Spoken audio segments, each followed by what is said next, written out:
Today, Pennsylvanians can learn the extent of sexual abuse in these dioceses. And for the first time, we can begin to understand the systematic cover-up by church leaders that followed. Over the last several months, an intense legal battle has played out between my office and individuals who have concealed their identities through sealed court filings. These petitioners, and for a time some of the dioceses, sought to prevent the entire report from ever seeing the light of day.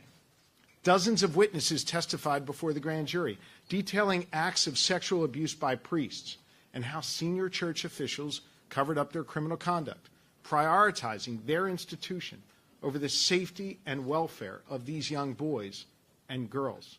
These documents, from the diocese's own secret archives, formed the backbone of this investigation, corroborating accounts of victims and illustrating the organized cover-up by senior church officials that stretched, in some cases, all the way to the Vatican. Over 1,000 child victims were identified by our investigation, though the grand jury notes that they believe that number was in the thousands.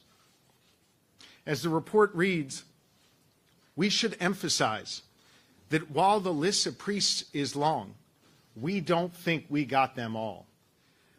As I detail the grand jury's findings, I will use graphic language from the report that may make some uncomfortable. But these words are the only way to adequately explain the sexual abuse committed by priests upon children. This is not to be salacious. It is to share the truth, to keep a promise I made to these victims that I would, in their words, talk about what this abuse actually was, and not rely on the euphemisms that church officials used for decades to cover it up. You see, church officials routinely and purposefully described the abuse as horseplay and wrestling and inappropriate contact. It was none of those things. It was child sexual abuse.